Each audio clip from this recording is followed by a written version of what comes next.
एक गांव में दो आदमी रहते थे। उनमें से एक अंधा और दूसरा था कुबड़ा। दोनों में बड़ी दोस्ती थी।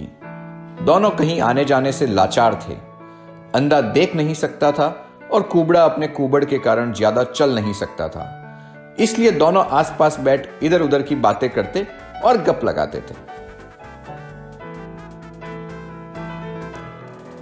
एक दिन अंधे ने कुबड़े से बोला, सुन दोस्त, इस गांव में पड़े पड़े तो हम यूं ही सड़ रहे हैं।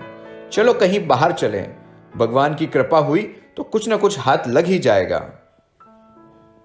कुबड़ा बोला, लो भली कही, कब से तुमने डींग हाँकना सीख लिया?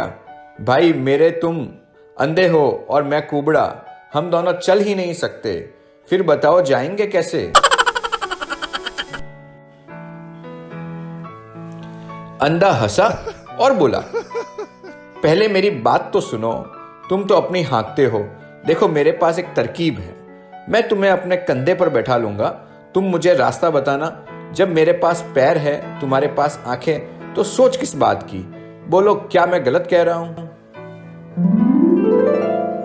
कुबड़ा थोड़ी देर विचार करता रहा, फिर बोला, चलो ठीक है, देखे अपनी तकदीर में क्या लिखा है। चलो फिर कल ही भगवान का नाम लेकर चल पड़ो।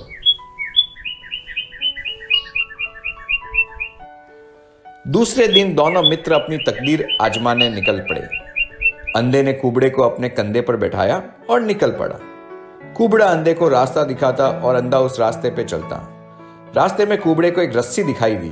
कुबड़े ने बोला, देखो वह एक रस्सी है, पड़ी है, उठा लो, शायद कभी काम आ जाए। अंधे ने रस्सी उठा ली।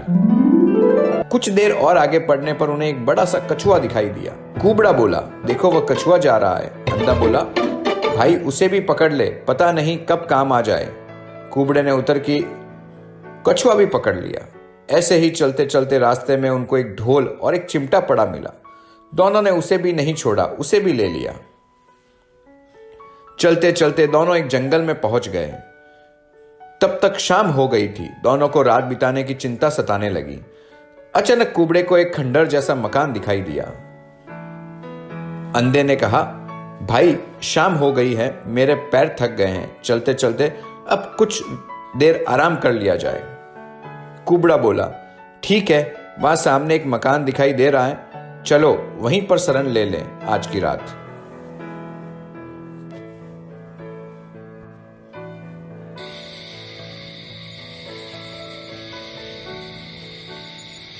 दोनों उस मकान की ओर बढ़े। मकान के पास पहुंचकर जब उन्होंने कमरे में देखा तो एक राक्षस सो रहा था। कुबड़े ने डर कर उस कमरे का दरवाजा बाहर से बंद कर दिया। दरवाजे की आवाज सुनकर राक्षस जग गया। उसे यह देखकर बड़ा आश्चर्य हुआ कि किसी ने बाहर से दरवाजा बंद कर दिया है। उसे भी डर लगा, इसलिए चिल्लाने लगा।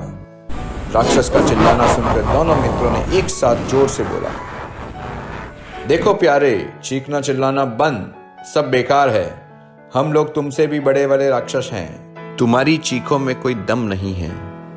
हम चाहे तो अभी तुमको चुटकी में मसल दें। राक्षस सुनकर घबरा गया, लेकिन फिर भी हिम्मत करके बोला, क्या सबूत है कि तुम मुझसे बड़े राक्षस हो? पहले सबूत पेश करो, तब मानो। कुबड़ा बोला, पहले तुम सबूत पेश करो। इसका क्या सबूत है कि तुम मेरे से बड़े राक्षस हो? इस पर राक्षस ने अपने सिर का लंबा और मोटा बाल तोड़ा और दीवार के छेद से बाहर निकालकर कहा, देखो यह मेरा बाल है, कितना मोटा, कितना लंबा है। तुम इसी से अंदाजा लगा सकते हो कि मैं कितना बड़ा हूं। इधर दोनों मित्र जोर से हंसे और अपने साथ लाई हुई रस्सी अंदर फेंकते हुए बोले, अब जरा हमारा बाल भी देख लो, इतना मोटा और लंबा है कि इससे तुम्हारे हाथ पैर बांध सकते हैं। इतना बड़ा बाल?